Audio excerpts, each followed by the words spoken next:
The following production is brought to you by the Talkin' Buds Leaf Show.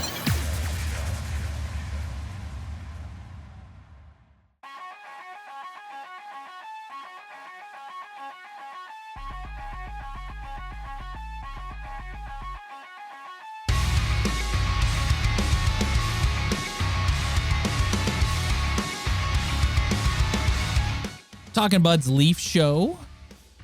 I'm Rob. He's Ryan. I mean, we can't say we haven't been here before.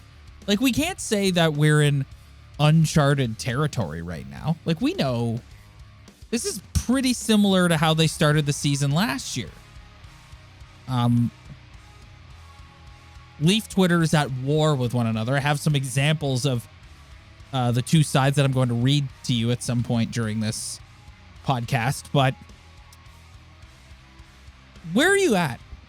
Like, I've been wrestling. I just did my thing that I always do where I ask you a question and then don't let you answer. And then you just answer it yourself. Then I just answer it myself. Yes, I'm famous for that. I've been wrestling with, should I freak out? Should I be upset? Should I be annoyed?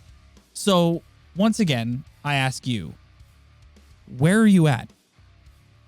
I just think you have to look at the facts for this one. They just haven't looked that good. Like, through 4 games, they just haven't looked great. But I also get that it's 4 games.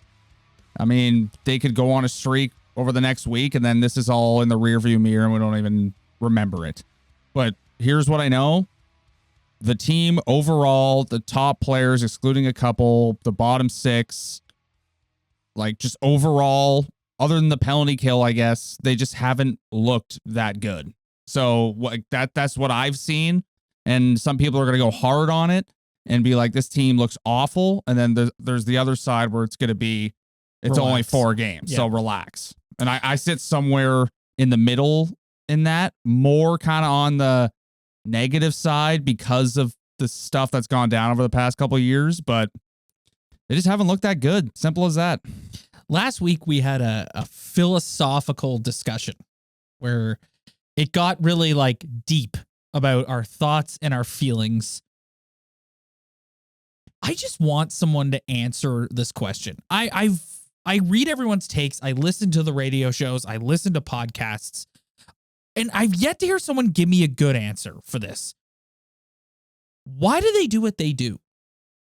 Why do you go out against the Montreal Canadiens and the Arizona Coyotes and just decide you're not interested in playing? Like, why do they do that? I'm not even, like, this isn't an attack. This isn't a criticism. This isn't a screw these entitled young kids type thing. I genuinely want to know why you just look at a game against the Arizona Coyotes and go, no, we're not going to show up tonight. I don't think there's any deliberate reason why they do this. Like, who has the answer to that question realistically? Like, who can answer that for you? Not Sheldon Keefe, I can tell you that. Nobody in the media can answer that. Sheldon Keefe won't answer that, especially candidly in the media. There's no way that's happening.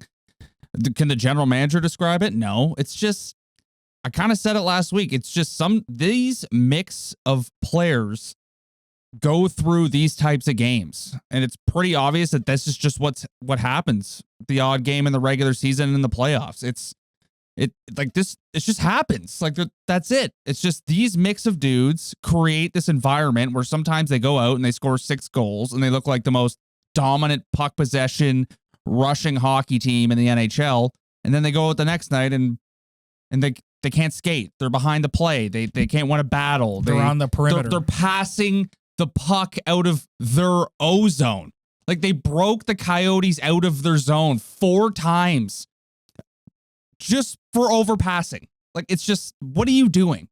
They don't, when things go bad for this hockey team, they have a hard time of simplifying the game. It's like the harder it gets, and when they come out and they're flat, instead of going back to a basic style of hockey where it's like, hey, this is how we're going to get back in this game. We're just going to forecheck. We're going to win puck battles. We're going to get pucks to the net. They turn to overpassing. They turn into too many guys trying to make the most beautiful play of all time, trying to score 2 goals in one. It's just, I don't know. They have a really bad habit of just getting in this spell where they just start doing things the wrong way when things aren't going well for them. And we talked about this last week. They are who they are. Like, I think people are really tired of hearing, oh, it's a learning lesson. They're going to learn from this. This is a good experience. This is like they're learning. It's like, I don't believe that. I think this is who this team is.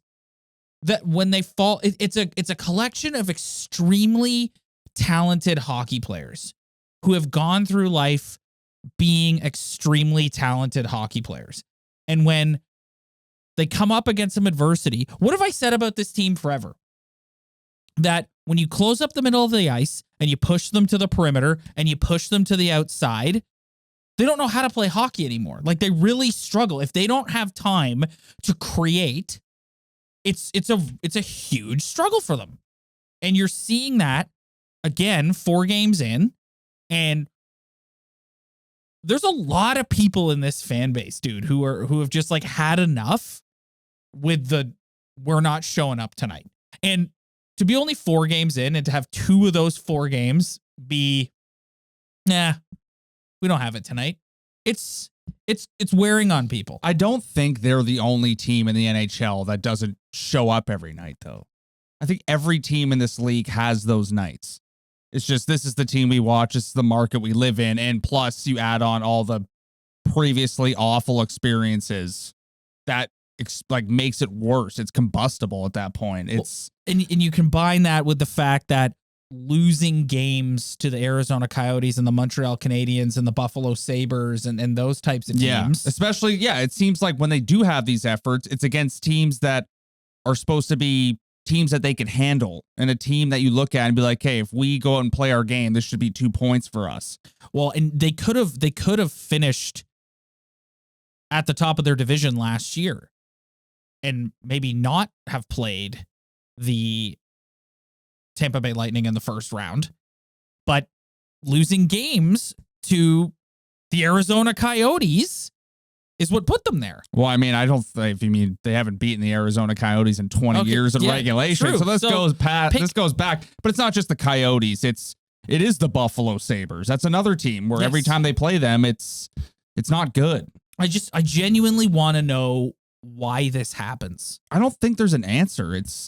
Think about all the sports teams you played on growing up and just all the stuff that happened to your teams. It's just, nobody has an answer for it. It's just a mix of hockey players create this chemistry that, for the Leafs point of view, it's just, that's what happens to them sometimes. I'm about to pull out my big ladle and stir the pot, if you don't mind. Is this a cultural problem? Is Kyle Dubas, as we know, is on the hot seat. In the last year of his deal, they have chosen not to renew him. This is a core group of players that he has assembled. I have been on the record numerous times over the years of the Talking Buds Leaf show saying, I like Kyle Dubas. I don't think he deserves to be fired. At the end of the day, players play. Whoever, if they do fire him, I'm petrified who the next person is that they would bring in. But this team is clearly not afraid of the consequences of taking nights off. So much so that Sheldon Keefe went in the media last night and called out his elite players. That's a huge development to happen for him to be in the media 4 games in and to be like, our elite players are not playing like elite players. For the dynamic of that dressing room, that's a huge deal that's happening 4 games in. I don't think he's lying, though. I don't think he's lying. They haven't. They have not. But it's just, this whole regime is just, I don't know. I think everybody's kind of getting a little tired of it, you know? But again, I come back to my question. Do you think it's cultural? Yes. Yeah. Yes. You think this is an entitled culture and these guys don't grasp? I don't want to make Auston Matthews and Mitch Marner, which is basically who we're talking about here, I don't want to paint them a picture of them being bad guys. I don't think they're bad guys. I just think this whole run with this team has just gone on too far, and there's been too many bitter endings to hockey games. And it's almost collapsing on itself.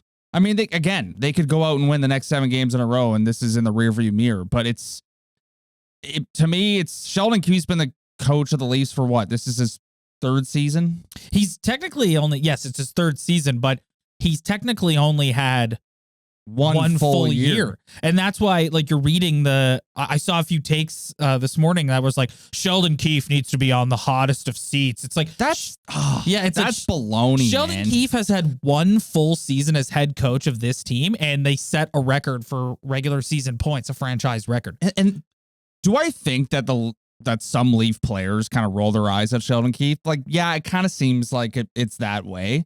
But I just think any problem you have with this hockey team and people saying Sheldon Keefe should be on the hottest of seats, it's like, no, I'm sorry. I know he's a good guy and he's tried to do the right thing and he set out a plan, and there may not be a better replacement for him. But to me, every single piece of blame that has to go around for this hockey team goes right to the general manager.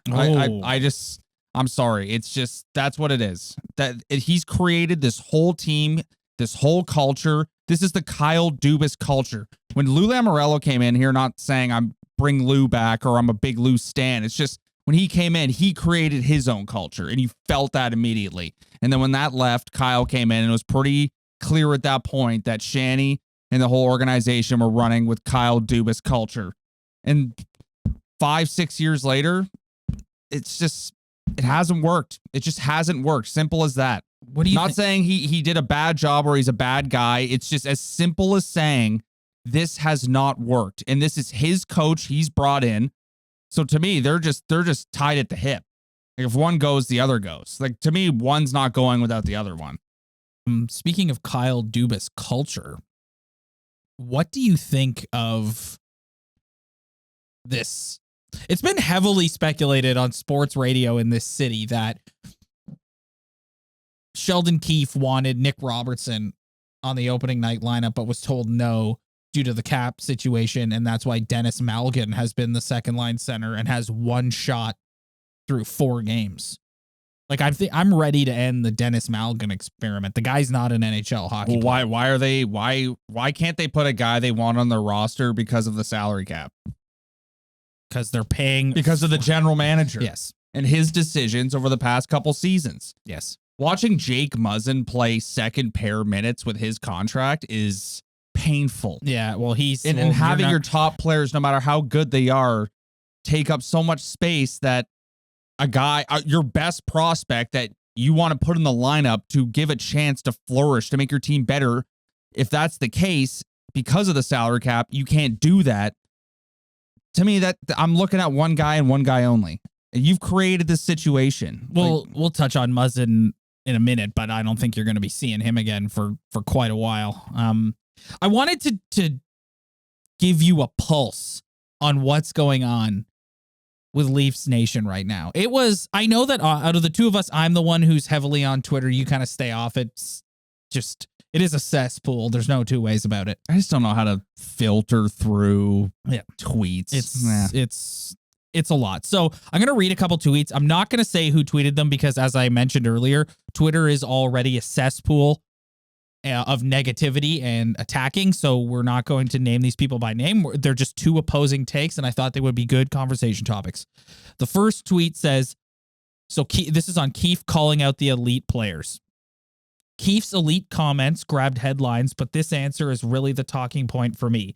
Keefe goes on about, and what he's talking about is he said, he last night, I'm paraphrasing, but he essentially said the Leafs dominated the first period. They had control of the puck for the first period. The Coyotes pushed them to the perimeter, and that, quote, lulled us to sleep.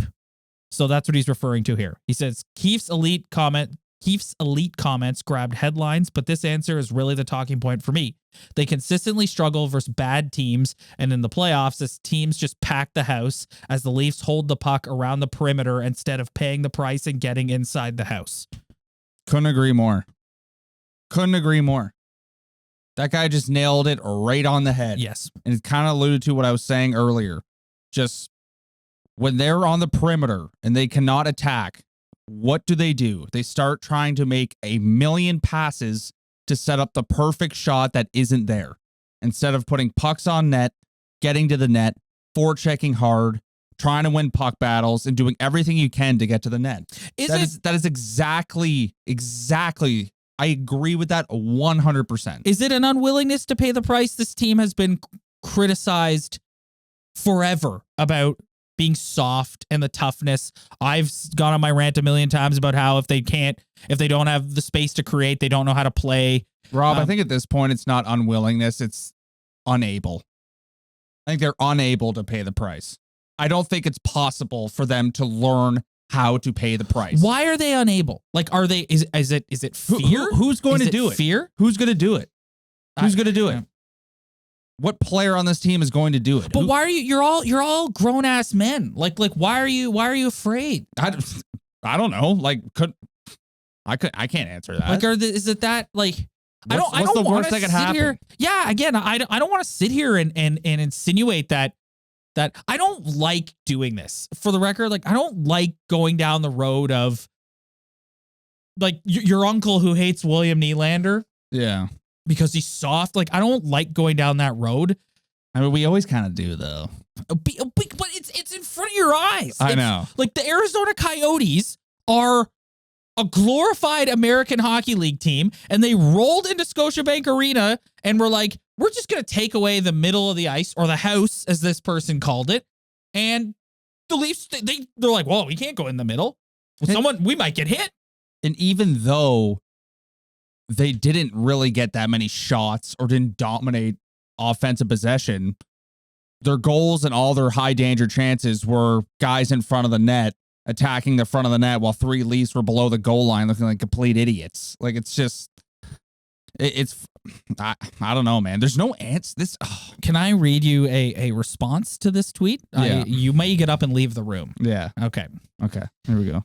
This person says, at what point do you just accept that the team is built to go toe-to-toe with other elite teams in the league and are prone to dominant possession with sometimes poor shooting habits in games versus weaker teams?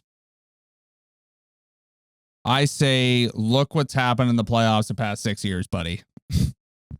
Like, you know what? You could also kind of make a point because it seems like they do play better teams better. Yes. Which is kind of like the Blue Jays, too, for all you baseball fans out there. But it's just, but at the end of the day, they haven't gotten anything done. Why do they play better teams better? Is it because this person seems to be hinting at it's the style of play. Like they're built to play against a Tampa, not to play against a Montreal. You're really in deep thought on this hockey team. This is the second episode in a row where you're just trying to get to the absolute bottom of just questions that almost cannot be answered by fans or media. Because it boggles the mind. I cannot wrap my logical brain around, like, you've had playoff disappointment after playoff disappointment. You had game after game after game last year in particular where you didn't show up. The fan base is pissed. The coach is pissed. Like, everybody's pissed. And we're 4 games in, and 50%, 2 out of those 4 games, you decided, we just, you know what? Honestly, I don't think so. I'd even say the Ottawa game, they didn't play that great either. Like, they definitely slept through the second period in particular. I didn't think they were that great in that hockey game. The reason why I keep asking you this, and the reason why you're getting a kick out of me trying to search for answers. You're trying to answer a question that can't be answered. Yeah, like, because I don't understand. Listen, I can wrap my head around getting goalied. Okay? I can wrap my head around. Some nights, it's just not your night. You don't get the bounces. It just doesn't go your way. I can wrap my head around that. Okay? I cannot wrap my head around making the same mistakes over and over and over and over again. And just Passing and passing and passing and passing and passing and passing and passing around the perimeter doesn't work. Well, how do you change it? Now you're asking the questions I want to know. But I know how you change it. You got to change the personnel. Exactly. Yeah, you got to change the personnel. 100%. Yes. That's it. You got to change the personnel. You got to change the culture. You got to change the personnel. It's Man. the only way. Yeah. How long? I'm not trying to personally attack anybody here or say anybody's an idiot or whatever, but how long does this have to go on before it's like, okay, like this is it. Enough. They're going down. Well, I don't care if you go hire an 80-year-old to run your hockey team. The way it's going right now, it's over. It's over. Like, unless they, like, I honestly believe they're a playoff team and they're going to have one more chance to slip into the playoffs and do something. But like, all these questions you're asking about nights they take off and them being soft, it's just, this is it. Like, it's time for a personnel change if we're sick of this, because there's no answer to it. These guys aren't going to magically wake up and start playing like the way that guy's saying when they play bad teams. This is what they are. So I think we actually have had a breakthrough. 2 weeks of asking this question and sitting trying to get to the bottom of this. I think we've both come to the conclusion that this is a cultural problem with this organization. Yeah, 100%. It's just these group of dudes just have bad habits, whether they mean to or not. Are they in the dressing room before the game calculating this performance that they're going to go out and not be engaged? No. But it's just it goes out and it happens. Do they go out with the best intentions? I believe they do. But they still go out and it happens. And it's just, that's what happens with these group of guys. Like, it's just, there's no explaining it. It's just, that's what it is. I've seen enough of it. Yeah, I mean, it's exhausting. This year it's 4 games and I'm already like, you're tired of it. Tired and I'm exhausted and confused and just riding the line between being an optimist and being negative. It's just, it's very challenging. And I'm kind of leaning towards the negativity because I just don't understand where we're going. What are we doing? What's the goal? Like, it's just, are we gonna play like that? Are we not gonna show up for all these games? And then eventually they're gonna go on a run. Like you would think. It's just, well, it's gonna be the same as last year. I think this season, if we look in the crystal ball, it's gonna be the same as last year. First and foremost, when you say where are we going, Kyle Dubas is going down with the ship. He's made that abundantly clear. They're going to hope and pray that this team gets the job done come April, period. I think this season, we look in the crystal ball, like I said, it's going to be the same as last year. They're going to go on a run. They're going to win a lot of hockey games. They're going to look like the greatest team in the league at certain points. And then they're going to have nights against Buffalo, against the Red Wings, against the New Jersey Devils, where they're just like, nah. And they take it off and they look terrible. And everybody's on Twitter losing their minds. And everyone's on radio and podcasts losing their minds. And how can they look so disinterested? How can you come out and play like this? And we asked last week, does a leopard change its spots? Through 4 games thus far, the answer is an emphatic no. That is the answer to that question. I think another thing when we're talking about this, it's like, who are we talking about? We're talking about we're talking about 2 guys right now, because I don't think we're not talking about Zach Aston Reese. No, here's the systemic issues with this team. I'm going to lay it out in the line for you right now. The 2 guys we're mainly talking about are Matthews and Marner, who have been marginal through the first 4 games and are back on the perimeter wanting to make. Mitch Marner is back to, I need to pass the puck. Mitch Marner is like, I don't want to score a goal all year. I just want to get as many assists as I possibly can. Way of playing hockey. Auston Matthews, I don't know what his deal is, but he has been on the perimeter since the puck dropped in the first game of this season. I don't know what's going on. He's an elite goal scorer. I predicted he'd have a monster year. That's still on the table. That's still going to happen. John Tavares has been surprisingly very good. He looks pretty good. He's been one of their best, most consistent forward shift to shift thus far. And William Nylander, I think, has played pretty well too. And then you look at the depth of the team. What's a Pierre Engvall? What does he do? He's a big guy who goes out there and skates around. That's what he does. He does nothing. And it's like, at the end of the day, you're gonna live with your stars. You're gonna die with your stars. So there's only so much time You have lamented how much time we've spent on this podcast talking about fourth liners and six defensemen and all this kind of stuff. Yeah. Justin Holl. Oh, like the guy is a complete and utter liability every single time he touches the ice. It's brutal. So it's like you've got, if your stars aren't going and aren't cooking, it really exposes how ineffective your third and fourth lines are.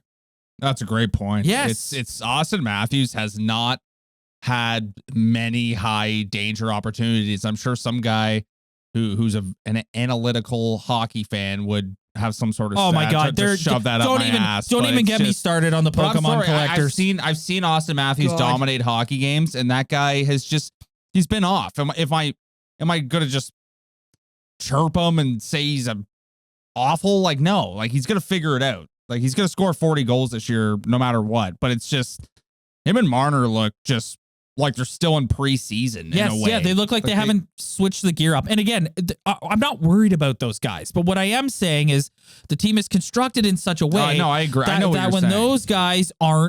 those guys aren't rocking and rolling.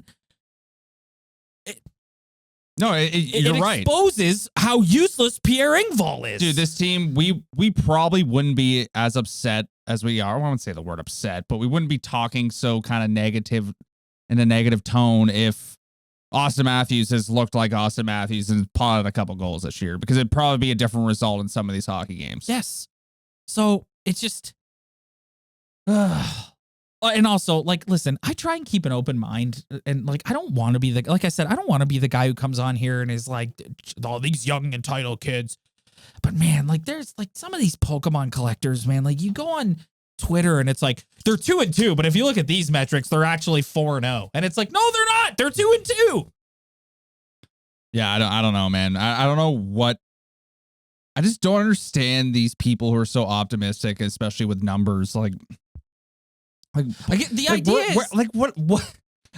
It all ends the same. Yeah. Like, I just don't understand why an extra stat about this is just changing your mind so much. It's pretty clear at this point that it's just these dudes, like they're good, man, but they're not great. The idea, I guess, is the positive numbers mean you're trending in a positive direction. I get that and I respect it. And I'm not a guy who just dismisses numbers, not at all. But at a certain point, that's why, yes, you said it earlier. There is somebody who's watching this that will listen to your take on Auston Matthews and go, yeah, you're wrong. His underlying numbers are great, but you got to watch the games. Like he's not effective. He's not effective the way he can be. And again, not worried about him. The point of flagging why he's not effective is because if he and Marner are not driving the offense, you're going to be waiting a really long time to be getting offense from Pierre Engvall and Nicholas Aubé-Kubel. Like you're going to be waiting a really long time. I don't want to be. My expectations too. It's Auston Matthews is on his way to sign the biggest contract in NHL history. And for that, if you look at yourself in that way, the fact that you have played, like, you can't take a game off. If you're going to pay someone $14-15 million, I love Auston Matthews, and a human being can only do so much within their skill level. But if you want to be the top player in this league, buddy, you got to get a point every night.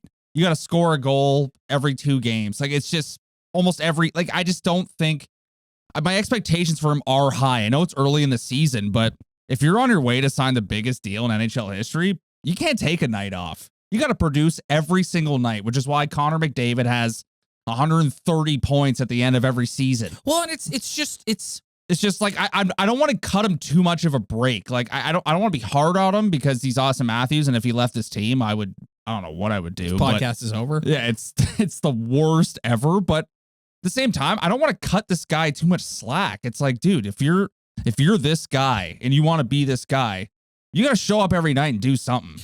Because if you think you're that damn good, then prove it. Well, and even something like throwing the hit that he threw in the Ottawa game that led, or the Washington game that led to was it the Washington game or the Ottawa game? Yeah, it was a Washington game. Yeah, that led to the MVP chant, like that type of stuff. Like that goes a long way. We're at 30 minutes already, and we still haven't talked about how Matt Murray got injured in a morning skate and is on the IL for 4 weeks.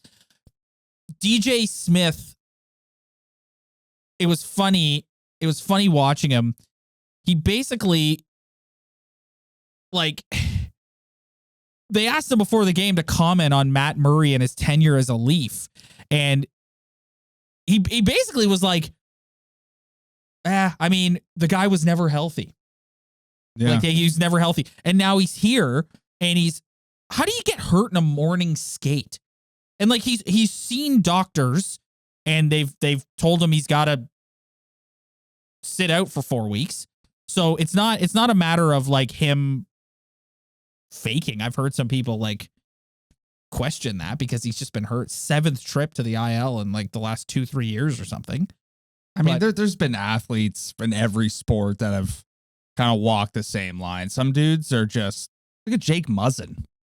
Like, it's just like some dudes are just injury prone. Well, Jake Muzzin, man, the thing with Jake Muzzin is starting to get kind of scary. Like it's getting to the point where he needs to sit down and evaluate what's going on and be like, is this still a good idea for me to be playing? Like, another head injury is not, he needs to, it's not a joke anymore with Jake Muzzin. Not that it ever was. If a genie showed up in this room and gave me 3 wishes, one of them would be to never watch Jake Muzzin in a Maple Leaf uniform ever again. You can't say that when he suffered a serious injury. I know that. I know. It's just, but again, that he hasn't been, like, what good? Like, what good is he? He hasn't been good. He hasn't been very good. Like, I'm sure he's a great guy. I heard he's pretty saucy with the sticks too. He's a pretty good golfer, but it's just like when you play, you have this like label that you play a physical brand of hockey. I don't see it. All I see is a guy who's just kind of slow and has lost a step. But again, this is what they have to evaluate with him. Like, he definitely has lost a step. The guy's sustained a ton of injuries in the last few years, and they need to evaluate, is this a good idea for you to keep playing? Because it definitely is affecting his play on the ice, but more importantly, it could seriously affect his life off the ice, and that's just not something. I know. That's I know. It's just, you're hitting the nail on the head right now. It's kind of, what are we doing here? We signed you to a big deal. We expect you to be a guy who plays in our top 4 and brings big minutes. When you're hurt as often as he's hurt, it's hard to get back on track and become that player you once were. And you may never be that player again.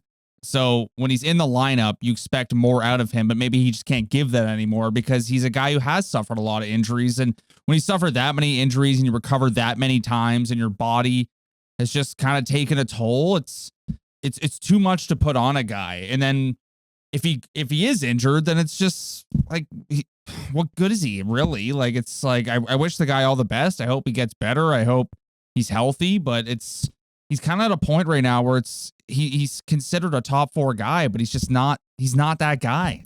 There was criticism lobbied towards the general manager about entering the season with 2 high risk players in Murray and Muzzin, and both of them 4 games in are on the IL. Before we move on and start to wrap it up here, what are they going to do about Matt Murray? Like, you're at a point where you hope that Ilya Samsonov, who's looked pretty good, like, he's going to have to take the ball and run with it. This sounds so cliched. It's so sports radio to say, but like, this is a huge opportunity for him to take the ball and run with it and become the number 1 goalie. This Matt Murray thing, like, it's,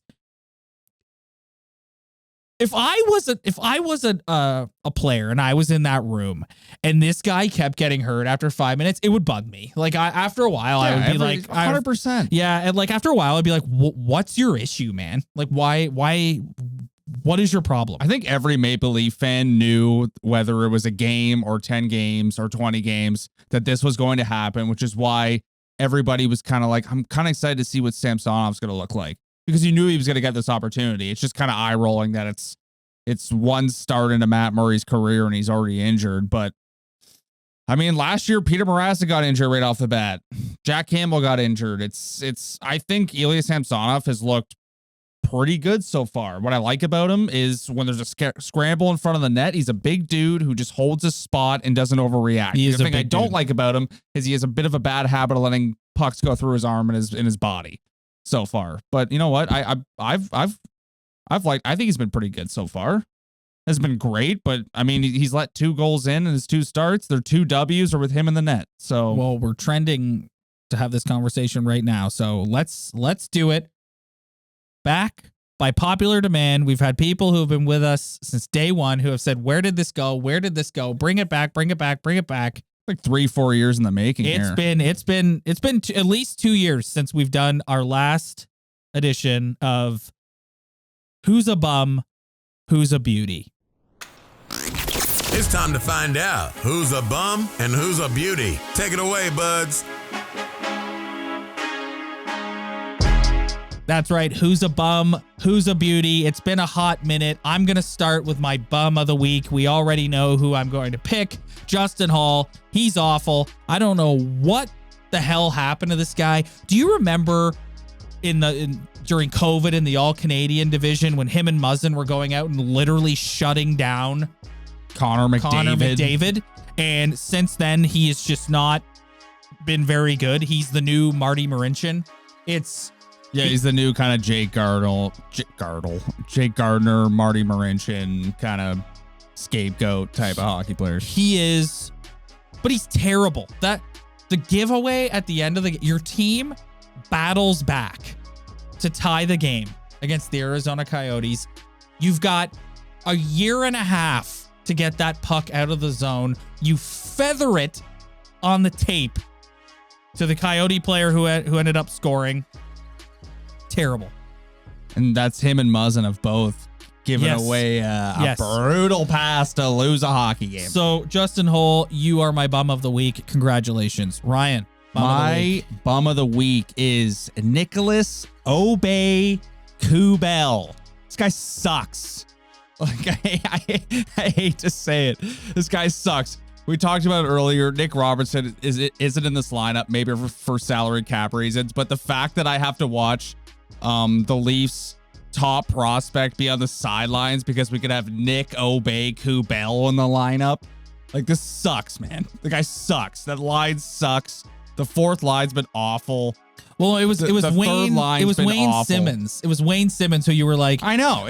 Wayne Simmons can't play because Wayne Simmons has zero chance of cracking the lineup because he just can't match Nick Aube-Kubel.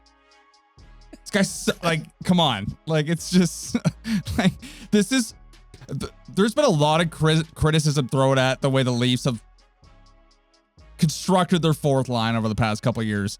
And Jason Spezza has been a fixture of that, and I love Jason Spezza.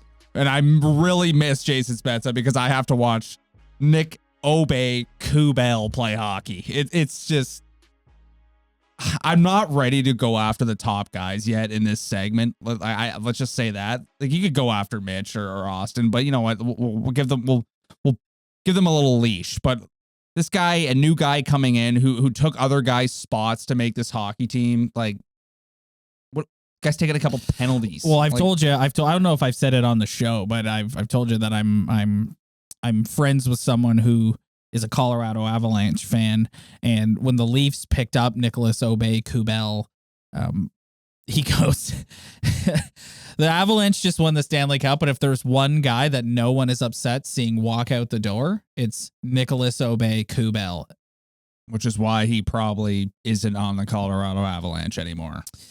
All right. Beauty of the week for me, I'm going Ilya Samsonov. I thought he's looked pretty good. He is the type of goalie that I think will be prone to giving up a soft one here and there. Matt Murray sewered him on Saturdays. He wakes up in the morning, has no idea he's going to start. I think he's got to be on his toes with that all year. Like, if you're doing a tandem with Matt Murray, you got to be ready in a moment's notice to go in there because he's going to hurt something. I like him. I think he's good. I think he's looked really good. Huge opportunity for him. He's got a .926 save percentage thus far. Ilya Samsonov, beauty of the week. My beauty of the week is number 88. Oh my goodness. William Nylander. And when this segment first started, he was on the other side a lot for me. But if you were talking about this team and their culture and the way they play hockey and how they can be effective, that's like getting rush chances, breakaways, lots of shots. He's the only guy playing that to a T right now. This guy is on 4 breakaways a game. He's on an odd man rush going the right way 3 times a game. He's always moving with speed. He's actually kind of taking the puck to the net. And I think that line has been their best line. And I think he's looked phenomenal. He's 3 goals already for that reason. He's been their best forward, I want to say almost by a mile this season. I'd put Tavares not far behind him. I think those two have been way more effective than 34 and 16. William Nylander has been phenomenal so far this year. 100%. Like I don't think I'm over exaggerating when I say that. I think he's been fantastic. Well, there you have it, everybody. Who's a bum? Who's a beauty? It's back. It's going to be back every week. Comment below for your bum and beauty picks of the week, and we'll read some. Yeah. I want to see some good bums.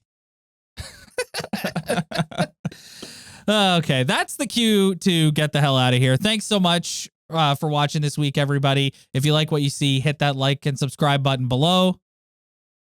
Spread the word. Tell your friends. We really appreciate it. Same thing if you're listening to the audio version. Our audio numbers have been way up. We really appreciate that as well. Leave a little review, 5-star review. Love that too.